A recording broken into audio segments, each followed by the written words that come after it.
know a little bit more about my background in a minute. Today's focus, though, is going to be non-destructive evaluation for hybrid additive manufacturing. So just a quick raise of hands. Who here is very familiar, very comfortable with additive manufacturing? We have a raise of hands.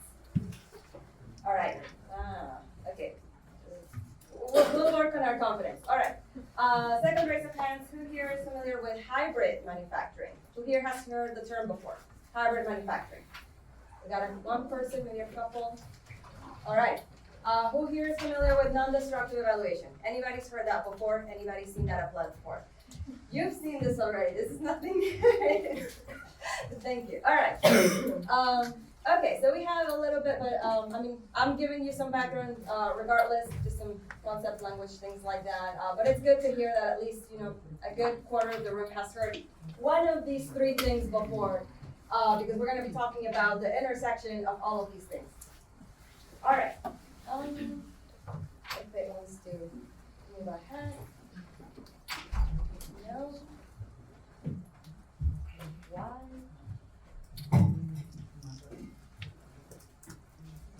What's happening? Sorry about that. All right, there you go. Let's see if it continues to hate me. Just a little bit about my background. I'm originally from McAllen, Texas, so deep South Texas. For those who are not familiar with Texas geography, because why would you be unless you're from Texas? Right down here, very close to South Padre Island, very popular spring break destination. But I actually grew up in León, Guanajuato, Mexico, just right in the center of Mexico. Beautiful place if anybody ever has a chance to visit. I got my bachelor's in mechanical engineering from the University of Texas, Rio Grande Valley. Again, part of the system serving the South Texas region. And I got my Ph.D. in mechanical engineering and applied mechanics from the University of Nebraska-Lincoln. During my Ph.D., I was privileged enough to receive an NSF Graduate Research Program Fellowship, which enabled a lot of the research that I'm going to present today. And then once I was done with that, and before we came together here to Purdue, I did a 1.5-year postdoc at the U.S. Naval Research Lab, supported with a fellowship from the National Academies of Sciences through their research assistantship program. So a little bit of a Navy background there. You see me right there in front of the Capitol. Now, just a professor of mechanical engineering at Purdue. And some of my pastime, just so you know, the person behind the research. I'm big on community engagement, bringing more brains to STEM. We all are aware of the gaps in job market and things like that, so great time to be in STEM. I do love to travel, which is great for this job. I actually literally came back from travel very early this morning. And I also love music, which was really my segue into kind of like the acoustics field, eventually the ultrasonics field, eventually materials, eventually manufacturing. But it was really through my likeness or my affinity for music originally. All right, so to the technical stuff. Today we're going to start our talk with a little bit of motivation and background to get us all in the same ground level in terms of definitions. What is additive manufacturing? What is hybrid manufacturing? What is ultrasonic NDE? I might throw some equations at you. It's okay. We're going to go through it together. Then I'm going to talk about specific case studies of ultrasonic NDE in hybrid AM. First, understanding our material properties and functional patterns that we create with hybrid AM. Now that we understand our material properties, how do we identify things that are outside of the spec of the properties that we intended to build? And then lastly, how do we apply all of these ideas for in situ material characterization? And then I'll conclude with some impact and future directions. All right. So to the first part of our talk, I'd like to start giving some context of the additive manufacturing landscape, and this is some, financial forecasting information. So it's more from the business side of things, but basically, looking at trends as to different regions of the world and how what is the additive manufacturing activity happening there. So, for example, in North America, we have a lot of startups trying to offer lower costs, new materials, new processes. A lot of aerospace, automotive, defense industry focus. Europe, there's a lot of interesting work there in multi-material and different laser wavelengths, things like that. But again, all driven by naval, automotive industry. East Asia, a lot of mass manufacturing. So how do we take this one-off parts, and then we actually transition that into many parts reliably. And then southern regions of the world, South America, Africa, a lot of crowdfunding, again, lowering those entry barrier costs, as well as open source initiatives, and really taking that concept of frugal engineering and running with it. This number is probably outdated by now. It's a couple of years old. I'm pretty sure that the market is bigger than that.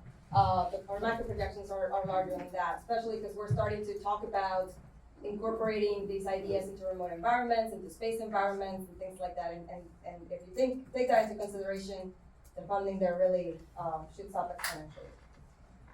Now, so if you need, incentives, there's a lot of money in this market. Now, what is additive manufacturing? At the very base, if you look at the ASTM standard definition, it's taking a CAD model and then building it on a layer by layer basis into the full parts. That's not so pretty much. There's some interesting activity going on into volumetric consolidation nowadays, but we don't need to dwell too much into that. But we have different additive manufacturing processes. The key point here that I want to highlight is that when we think about material systems, there's really some processes that might be more applicable to a material system than others. So for example, binder jet, because you can really throw any powder at a binder jet, and as long as you have a hot enough vacuum furnace, you're good to go. So you can do polymers, metal, ceramics, things like that. Directed energy deposition and powder bed fusion, there's a lot of interest there in metals. You can also do some interesting things with ceramics, metal matrix composites. Sheet lamination, you can really take sheet lamination and run with the multi-material system without having to invest a lot in terms of energy input. So if you think about multi-material parts, that's actually a very interesting approach. We can take things from, as long as you have it, your feedstock in a sheet form, you can use either ultrasonics or acoustics or mechanical or plasma to consolidate that, and take paper, metal folds, plastic films, composites, and join things together that may not necessarily like to be together from a material standpoint. And then, of course, we have our more polymer-focused processes, including photopolymerization, that's a long word, and material extrusion, where we can take photopolymers, waxes, plastics, rubbers, but also we can do interesting things in terms of tissue manufacturing, food manufacturing, edibles, and things like that, as well as energetics. Now, we have experience with the process that I'm highlighting here, but the focus of this talk is really going to be powder bed fusion and directed energy deposition, specifically using laser-based processes. The key difference here is that in powder bed fusion, because you're working with a powder bed, introducing different materials is a little bit more challenging. Not impossible, just a little bit more challenging. We have to be a bit more creative there. But the temperature gradients here are a lot more manageable. And we can also have more precision at manufacturing. So resolution can be more in the tens of microns, our feature resolution. Whereas in direct energy deposition, we're really thinking more about resolution features in the hundreds of microns, much faster deposition, but at the same time, much more drastic thermal gradient. So that residual stress management is important there. All right, so hopefully now we're all very good, very familiar with additive manufacturing. What is hybrid? What is hybrid processing? Hybrid additive manufacturing, by definition, and Michael's gonna get mad at me. This comes from a paper by Professor Michael Seeley, also an associate professor in mechanical engineering. If you want the paper, just shoot me an email. So basically, we're talking about converging method. And by the way, I'm going to share the slides later, so it's okay. You'll have recordings and things like that. But we're talking about converging methodologies, so either different processes, different energy sources, different materials. But the key word here is that they're applied in synergy. So a lot of times we might think about, well, we use two different methods because, I don't know, we built our part and then we're machining the external surfaces. That's not really hybrid. That's more of a post-process type thing. At that point, the methodologies are not working in synergy.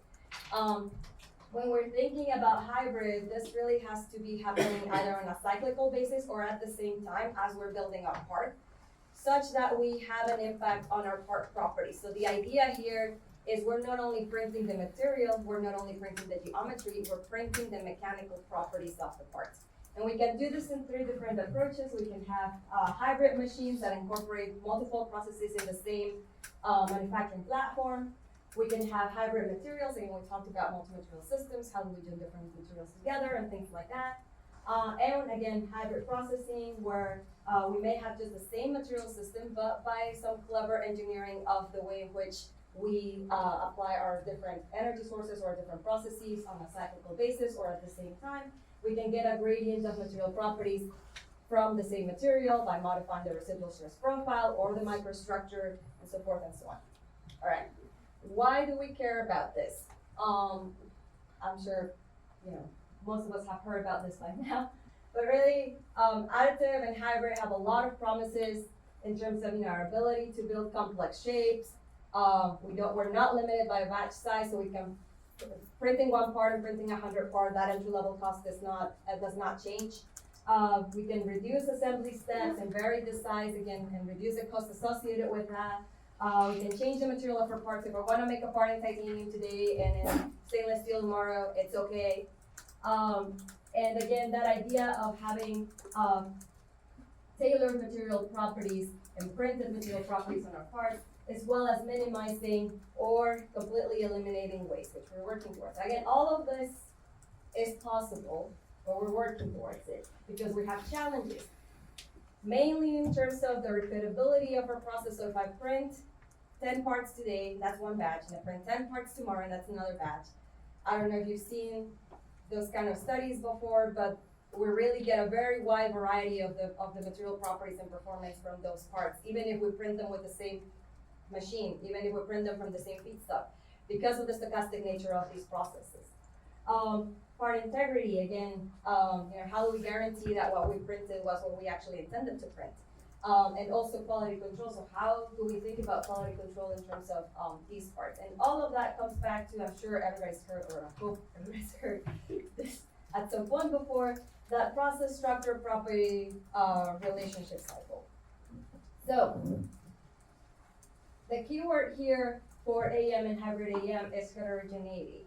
And again, this heterogeneity arising because we have a lot of opportunities for that stochastic nature of the processes to come in, including the thermal cycling in the AM part, the thermal gradients, the rapid cooling, and then the specific build strategy, that all of these are unlike what we're familiar with from conventional manufacturing processes. And when we introduce hybrid AM, we're introducing more energy sources, we're introducing more hardware, more software, more equipment, and even potentially more materials, and we really have a heterogeneity piece. And that will show up in the structure of our part, whether that's at the nano, micro, mesoscale, macro scale, which will show up in the properties of our part, whatever properties we might want to measure, and it will show up in the performance of our part, so ultimately how we want our part to perform in its intended application. So some ways in which this shows up, a very typical one that a lot of people tend to think about in AM is defects, porosity, cracks, things like that. And again, this might show up at different length scales as well. So you might have geometrical defects. You might have, again, either nano, micro porosity, or even macro level porosity. You might have, again, cracks that are in the micron scale level or nano scale level that are just been initiated, or you might have a crack that propagated through because of the residual stress and completely made your print fail. But we might also have chemical segregation or phase segregation because of that thermal cooling and those thermal cycles in our part. This might not be as clear because it's pretty small, but we could also have regions of different size microstructure and different morphology microstructure, which will have an effect on the strength and the toughness of our part. Anisotropy, of course, which is also closely tied to the texturing of our microstructure as well. And the residual stress profile, again, along with that thermal cycling, or because of that thermal cycling, we may end up with undesirable residual stresses, or we might think about ways to, which is part of our work, spoiler alert, we might think about ways to use some of these energy sources to manage these residual stresses so that they're more favorable to the performance of our part that we want. So I've talked about this, and we might tend to be inclined to think about these heterogeneity sources as a negative. But what hybrid, or the question or the proposal that hybrid brings together is how do we use this to our advantage? How do we use this, again, to bring back that idea of printing and tailoring those material properties of our part throughout the build for specific applications. But if we want to do that, then we also want to have the ability, again, to make sure that what we built was what we intended to build. And because we understand the stochastic nature of this process, and because a lot of times these are one-off parts, very expensive to build, or we might be in remote environments, we don't have the ability to build 100 of them just to make sure that we have, the statistical reliability that we want from the process. We not only want to know what and when to measure, but we also want to have the ability to do this non-destructively. So we'll get to that in a minute. But if we want to think about characterization, we think about when do we want to characterize, if it's pre-process in terms of the feedstock properties or composition, if it's in process in terms of either the machine health or the material evolution, how the material is changing throughout the process, in terms of the heterogeneity, all of those things that we've already talked about before, whether it's as-built, post-process, how that heterogeneity impacts our properties in terms of our elasticity, our strength, our viscoelasticity, if it's a polymer, toughness, or fatigue life, and fatigue life leading to performance. And we can think about it in terms of periodic and in-service measurements to maybe say what is the remaining useful life, when do we need to repair, when do we need to maintain or completely replace our parts. So this really brings us to what is our hybrid AM measurement gap, specifically in terms of, again, this desire to have non-destructive methods such that we can examine our materials without compromising their future usefulness and their serviceability. And again, thinking about wanting to have quality control of all these different material properties, so quality control beyond defect detection, so defect detection plus material properties, as well as this idea of the point of need, because a lot of times the interest, or nowadays the interest is really translating all of the systems into remote applications. And if we look at our measurement gap in terms of different non-destructive evaluation modalities, so we have ultrasonic, we have X-ray methods, we might have EM methods, eddy current, visual inspection. All of these cover some region between how large of a volume we can interrogate and then what is the resolution that we can achieve. But we still have quite a bit of space to occupy up here in this top corner, where what we really want is a high resolution, or the ability to measure with high resolution over large volumes. So with that, let's talk about the goal of the project that I will present today, which was really enabling just rapid and accessible NDE approaches for metal AM and hybrid AM in terms of the material properties or the functional patterns that we're printing with hybrid AM.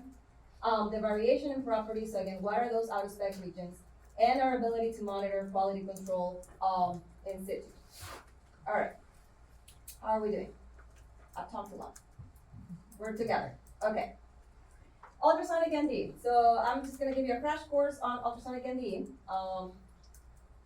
At the very basic step, this is our ultrasonic NDE setup. So we have a probe and we have a sample that we're interrogating. The probe's going to send some acoustic waves to the sample. Part of that energy is going to be reflected back. That is our first portion of the signal, known as our front wall. Some of that energy is going to travel through, be reflected back. That is our back wall, so it's the lighter portion of our signal. And then if there's anything within our sample that is very different from the remaining of our sample, that energy is also going to bounce back and cause a large reflection, which is typically indicative of the presence of a defect or an anomaly, a pore, an inclusion, something like that. Why do you want to scan? No, don't scan now. All right. But we can also look at, for example, this difference in time. We can look at it in time, or we can also look at it in the frequency domain. If we know our geometry, we can calculate our wave speed. Our wave speed is related to the elastic properties of our material, whether that be elasticity, like actual elastic constants, but also residual stress states and orientations and things like that. And then we can also look at the energy decay throughout our sample. That gives us a measure of our attenuation, and that is related to, or characteristic to the microstructure of the sample, the microstructure morphology, length, scale, basis, and things along those lines. So that is, again, very basic bulk type measurements. This is what industry knows how to do a lot. They do that very well. A step above that is having a scanning setup where we take our probe and we interrogate individual points in our sample. We gather a signal at each one of these individual points, and then we can map each one of those properties that we just talked about with respect to the geometry that we're scanning. In this case, I'm just mapping the amplitude, and perhaps any large amplitude regions here might be indicative of a defect within this collection of signals. But again, the limitation here is that our geometry needs to be known, and also typically our surfaces need to be smooth or somewhat smooth to be able to make any accurate predictions. A step beyond that, which is where a lot of research activity is now, is how do we go beyond, how do we avoid having to know our geometry and having to have perfect smooth surfaces? And that is by looking at the information that is within this front and back part of our signal. But that is not the coherent portion of our signal, but really the diffuse portion of our signal. So you can see there's like a lot of random looking noise in here, but really this noise is indicative of the scattering that is happening of the acoustic waves because of the microstructure of the material. And if we look at the statistics of that scattering and we model it, then we can model it with respect to, again, microstructure parameters, maybe your grain size, or if you have, different morphologies, the different length scales of your grains, the material properties, and so forth and so on. So what would those models look like? In general, one individual signal can be modeled as the convolution of the source transducer, receive transducer, and Green's function of our sample. But we typically again look at collections of signals. So we look at the ensemble statistics with respect to the number of scattering events within the material properties, and the experiment setup. This will hopefully make more sense in a minute.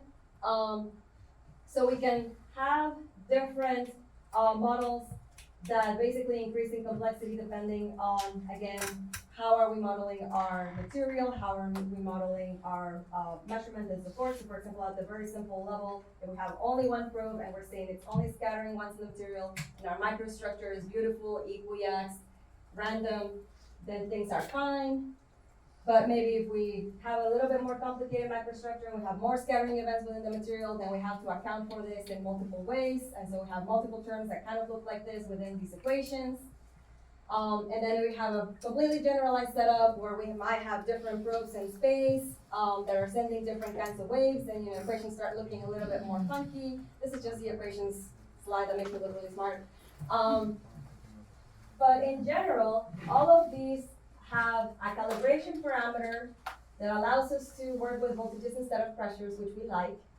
The diffuse backscatter coefficient parameter, that again is a function of our grain size distribution, morphology, elongation, characteristics of our microstructure, and the elasticity parameter related to elastic properties, stress state, orientations, and then a description of our transducer energy distribution. So 3 vectors, straightforward. The key point here is that these models are still making quite a bit of assumptions in terms of the grain morphology, assuming statistical homogeneity, assuming a specific scattering regime that might not necessarily be true when we think about that heterogeneity that we were just talking about that we have in AM and hybrid AM samples. But we can still use some of these ideas and define statistical thresholding bounds that we can use based on theory, such as the theory that we described, or we can also use based on experimental data. And when we use this based on experimental data, we can actually throw away a lot of these assumptions, because the only thing that matters is that we have enough signals collected. And a good example or a visualization of how this can be useful is, for example, right here, where we have this original scan sample, where we have just plotted the maximum amplitude within the time gate of relevance, and you can see that the scan actually looks quite busy. So it is very difficult to say, is this a bad region in the sample? Is this a bad region in the sample? We don't know. But when we apply that modeling and thresholding to identify what regions might actually be out of spec, then we can see that we can more easily identify which regions might be of concern, and then maybe some regions that we thought would have been of concern are actually not too bad. All right, so coming back to hybrid AM, how do we apply all of this to hybrid AM? Let's start by asking the question, how do we measure as-built printed properties? So if we are using, and in this case, the samples that I'll be talking about were 420 stainless steel samples made with a combination of directed energy deposition and laser peening every 5 layers. The effect of this process, I'm not sure that you can see that right here, but you can hopefully see these banded darker regions, which were indicative of each one of our hybrid layer applications. And at that hybrid layer interface, what we actually observed was a reduction in grain size and an increase of dislocations with respect to, or in comparison to the regions that were not treated. So immediately after that laser beam structure, we saw the expected effects of laser beam. We're basically hammering the heck out of it. It's a fancy way of saying we're hammering the heck out of our sample. All right. So we've done that, we've gotten the micrographs, we see the microstructure, but to get these, to understand it, we had to cut open and break apart. That's not what we want to be able to do in the field. So can we get similar information non-destructively? So we collected wave speed measurements and used our mapping abilities. And the samples that we're considering here are a rod sample, an aspirated sample, and a hybrid sample, just to see the differences. The rod sample, there's not a lot of interesting stuff happening here. It's pretty much all uniform, which we expected. We just have control here. But interestingly, between our sprinted sample and our hybrid sample, our wave speed response changed quite drastically. And we're collecting the wave speed because we know that there's an inverse relationship between this parameter and the change in stress in our sample. So if we have regions of higher wave speed, that is indicative of more compressive residual stresses. If we have regions of lower wave speed, that is indicative of more tensile residual stresses. All the way around. Anyway, but the key thing here to remember is that in our aspirated sample and in our hybrid sample, we essentially observed a flip in that residual stress, that wave speed trend, which is indicative of a flip in that residual stress trend. And we were able to observe that throughout our entirety of the sample, again, without having to destroy the sample. So close to our build plate regions down here, we saw that our aspirated sample had more tensile residual stresses, whereas close to our build plate here, we're actually imparting more compressive residual stresses in our hybrid sample, which is great to prevent, again, those sprint failures due to the accumulation of residual stresses that we were talking about before. In addition to that, if we looked at the attenuation side of things, which is related to the length scale of that microstructure, so again, higher attenuation would give us an indication of a larger grain size. Lower attenuation would be an indication of a smaller grain size. I think I said that in the right order. Yes, I did. All right. And as we can see in the rod side of things, we see a little bit of a gradient, but it's not really that pronounced. Aspirated side, again, we see a little bit of non-uniformity, but still not as pronounced. We do see some edge effects. These are more associated with the interaction of the beam with the edges of our sample. But in our hybrid sample, interestingly, we're actually able to capture those cycles of high attenuation and low attenuation that are associated with large microstructure, refined microstructure due to our hybrid processes. And so the takeaway here is that we're actually able to resolve dysfunctional properties non-destructively. And when we compare this to a more ubiquitous measurement like micro-hardness, we can see that we actually get pretty comparable resolution a lot faster and without having to destroy our sample. So we're great. So now that we understand our material properties, can we use that understanding to identify out-of-spec regions? So that was our next question. How do we assess quality for hybrid AM? And for this, the material system that we're studying is a Ty-6-4 that was, again, directed at the deposition, but in this case, the hybrid process of choice was milling, and we milled every 4 layers. And the effect that we observed in the microstructures, in our sprinted sample, we saw those large beta grains that are growing in the build direction that were typical of metal AM Ty-6-4. But when we implemented our hybrid layer process, we actually saw grain growth disruption at those hybrid layer interfaces. So we saw a lot of grains actually stopped and then new grains started growing at those milled interfaces. We also measured the density in our samples, all between 98 and 99% dense, so not ideal, but pretty okay. Actually pretty okay, especially for the time. All right, but the key here is, can we use, again, our understanding of our ultrasonic responses to capture the heterogeneity, the spatial heterogeneity in our parts? And what we saw when we measured or we collected information from our parts is that we actually had vastly different responses that were dependent on the different regions of our parts. So within a single sample, we had very low amplitude responses, very high amplitude responses. We also captured this high amplitude reflections that would typically, again, as if we recall this last report, would be indicative of defects or discontinuities or things like that. But in this case, they're actually indicative of our hybrid layer treatment regions. Again, because we have a lot of rain stopping at that point and a lot of rain starting at that point, that actually creates scattering events that we can then measure using our ensemble statistics. Excuse me, I've talked a lot. All right, so again, we've observed that we have spatial variation even within our sample, and also across the samples that we measure. So we have 4 samples, identical process parameters again, and the response, all the normalized responses, actually the amplitudes vary quite a bit. In all cases, though, we were able to use these responses to identify the hybrid layer detection. We also saw that it was pretty close to the nominal, very small errors. So just as a first pass, this is actually a pretty good way or a pretty good approach to identify, that were our hybrid treatments in the correct locations. The answer was yes, but the intended effect was actually, quite varied across the samples that we built.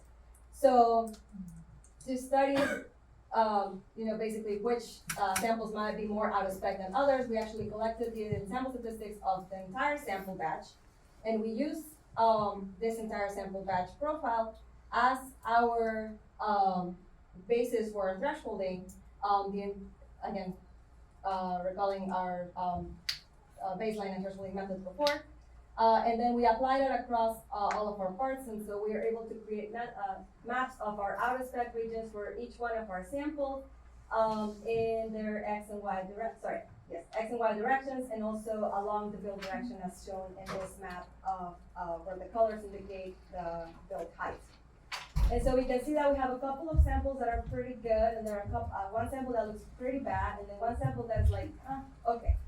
Another interesting thing is that actually our outer edges in all of the samples have some black out of spec regions. And that is because the build strategy is actually creating an outline first and then building inside. And so the outline in terms of macrostructural properties, the outline is actually different than the center of our samples, and we can see that in our response. But again, we can also see that in terms of, if I can get rid of my laser pointer, I'm not sure that this one is playing. We can see also that on a layer by layer basis in terms of a sample that is pretty good, where all we see is basically the cycling between the regions where we did the hybrid processing, the regions where we did not the hybrid processing, and the sample that is pretty bad where we see that cycle, but on top of that we see all of the indications that arise from our out-of-spec regions. So again, we use the ensemble statistics of the whole sample batch to define our confidence bands, and then use those confidence bands to define our out-of-spec regions from an experimental standpoint. And when we quantify this, again, recalling, okay, maybe we have porosity and so forth. We know that we have porosity in the samples. When we compare the percent porosity that we have to the percent of pixels that we detected above the threshold, this is indicative that not all of these regions are actually due to porosity, because it's a quite stark difference between the actual porosity content and the percent of pixels that we detected as out of spec. So that is a material property out of spec, not just a porosity out of spec. That's the point that I want to make sure that we drive home. All right. Lastly, can we talk about, if we can identify material properties, if we can identify out of spec regions, can we do this in situ as we're building so that we can hopefully have some predictive or some corrective actions as we're creating these parts? And the answer is yes. Spoiler alert. But how do we go about measuring these material properties? So for this particular case, there's a couple of videos here. The second one is, it is playing. All right. So again, we have, we're using this system where we have the directed energy deposition step and also the milling step every 4 layers. That's 6-4 as well. And what I want to make sure that we're clear of, because I might use this terms later, is we have our individual AIM layers, but we also have our hybrid layers that are composed of basically the entirety of the material between every hybrid treatment. And then in terms of our process steps and our process cycle, so every cycle involves 4 depositions or for the position steps. One post-sprint downtime because we have to move our laser head away to bring our machining head in. Then the milling step, so removing the surface roughness of our sample. And then again, another post-milling downtime because we have to move away our milling step, bring back our printing step. All right, so that's each one of those cycles. We also designed an instrumented build plate, and a couple of things that we wanted to accomplish with this design. One, we didn't actually want to mess with the build plate because we like to have the ability to recycle these. Again, thinking back for remote environments, things like that, economical, sustainable standpoints, we don't want to permanently damage these build plates. We also want to have the ability to locate these transducers in multiple places in the sample. So we designed, our design included the ability to incorporate different holders that could be 3D printed as well, so that we can put our transducer in different locations underneath the build plate, depending on where we're going to print. And then we also introduced a delay line because we want to protect our transducers from the heat. And in terms of those videos that I showed before, you can see basically where our build plate was located, where's our delay line, and then our transducer is essentially held on in this device. All right. Signal processing. So our signals in this case are actually a little bit more complicated than before because we have all of these different interfaces that we didn't have before. But essentially we're going to be focusing on this portion of the signal, which is where we have the signal that's coming from our actual sample, not from all of these other interfaces. And we did different signal processing. The key point here is that all of the signal processing is very computationally efficient. So Hilbert transforms, cross-correlation for time differences, Fourier transforms, so all things that are not computationally expensive, at least for the case of these signals. And in terms of process monitoring, again, we have two samples. We're actually able to capture all the steps of our process, both in the time domain and in the frequency domain, including each one of the individual cycle steps. So all of these, the position steps, our post-printing downtime, our sharp drop due to the milling step, and then our post-milling downtime as well. Again, recalling that we have two samples that underwent the same processing. And because we have similar signals, we can do similar calculations. Now our references are a little different. We have to be a little more creative about that. We can still measure things like attenuation, things like gray speed, and relate that back to our microstructure and elastic properties. And so in this case, we actually observed a little bit of scatter in our initial data, potentially due again to that interaction between the transducer beam and the edges of our sample. But as we build more material, we see that that data actually starts to converge to a specific value. And it's not on the slide at this point, but we actually saw pretty good agreement between our latter data points and then our final our XT2 measurements from these samples as well. Bunch of stuff that I'm not showing here, but we were actually also able to relate this to the changes in roughness due to our milling step, specific spectral characteristics of the different steps that could potentially be used to more for the process monitoring side of things and the material property side of things. And also we're actually more sensitive than we thought we were going to be to the material changes and phase changes that occur during those melt solidification steps. So that was actually quite interesting. But again, can we translate these abilities to in-process material characterization? The answer is yes. Lastly, in terms of impact and future directions. All right, so summarize everything. We were able to map the function. Map the function. I don't know what happened. I don't know what is that. Sorry. Are we good? Yes, sorry. All right, thank you. Okay, all right. So we were able to map the functional patterns that we can create with hybrid AM. We were able to quantify out-of-spec regions in this type of hybrid AM sample. And we're also designing a detachable instrumented build plate such that we can quantify our cumulative elastic properties and microstructure evolution and process steps during the build of these type of samples.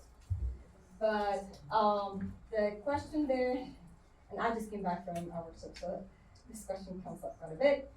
The question there is, who cares? All right, what is the impact and future directions? if you remember nothing else from this talk, non-destructive evaluation is crucial to realize advanced manufacturing. And it's also crucial to allow us to arrive to standardization, not only for additive manufacturing processes, which we're moving along a lot better than we were a few years ago, but also hybrid processes, and then also remote processes. So when you think about, translating a lot of these things in space, again, I just came back from a workshop that was literally on in-space materials processing manufacturing. Thinking a lot about those lines, non-destructive evaluation is a crucial part of that. We do need to incorporate material complexity into physics-based models. So a lot of what I presented was actually relying on data from the actual samples that we collected. But if we want to be able to, again, the idea or what we understand is that it is not always possible to collect large amounts of data from these kind of samples because a lot of times they're one-off. A lot of times, it's expensive to produce 100 of them, and so forth and so on. So we cannot forget about physics-based modeling. I know that there's a lot of buzz, and I'm sorry, and I'm ready here. But there's a lot of buzz on, big data, large amounts of data, and things like that. We still, even from one sample, we still have large amounts of data. But we need to be able to complement that with physics-based modeling as well. In terms of where future research directions are going, multi-process, again, multi-material systems are gonna require multimodality NDE. I talked a lot about ultrasonics and the strengths of ultrasonics and material property characterization today. But that's not the answer for everything. We have a lot of NDE modalities, and we really, thinking back to that original chart, if we wanna get to that top right corner, I think the answer is gonna be in multimodal NDE. And thinking about remote applications, again, sustainability, qualification for remote environments, there's nothing, at least at this point, that we can think of that's more remote than space, so there's a lot of interest in this topics for space manufacturing. And then the other way around, some of our work is really, all of what I discussed today was how does NDE enable advanced manufacturing, but we can also think about how does advanced manufacturing enable new NDE, in terms of, acoustic metamaterials, super resolution, interesting signal processing, and things like that. All right, so I've talked a lot today. Thank you all for your attention. I do want to acknowledge our team, our collaborators, our funding sources. If you have any questions, I'm happy to talk now or talk offline. Thank you.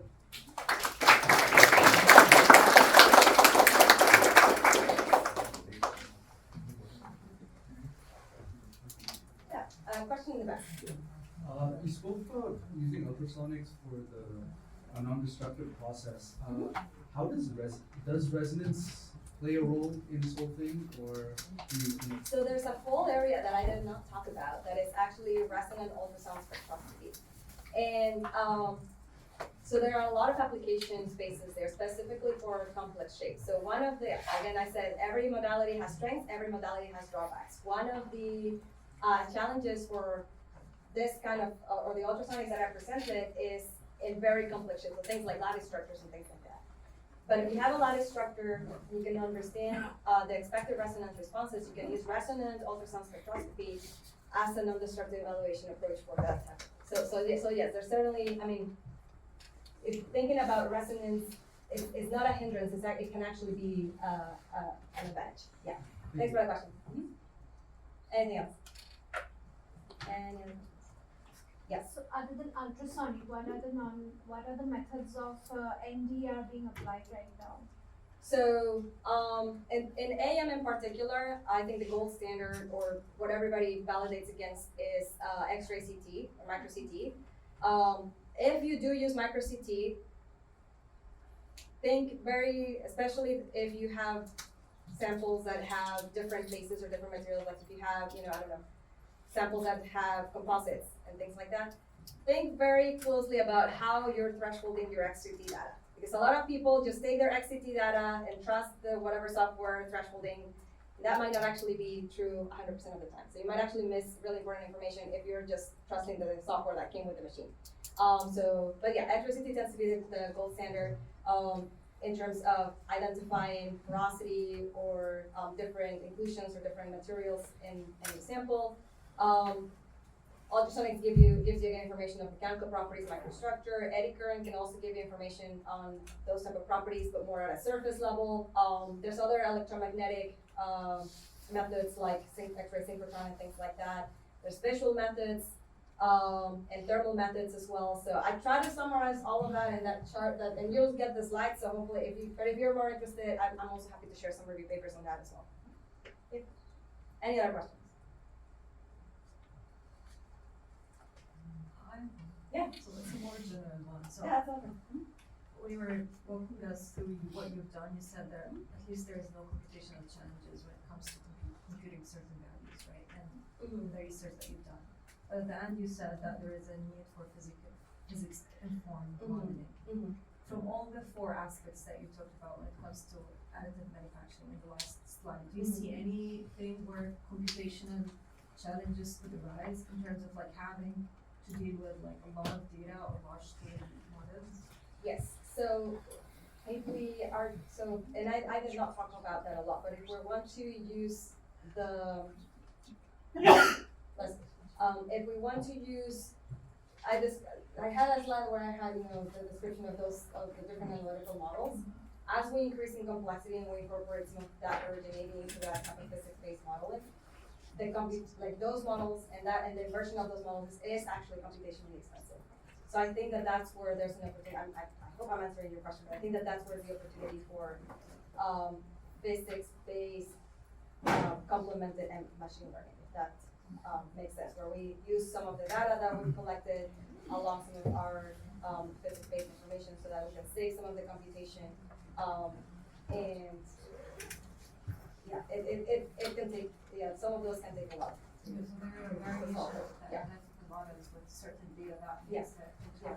Exactly. So if we can use some of that data to help speed up that computation, that's certainly an area of opportunity. Something else? Okay, let's thank our speaker again.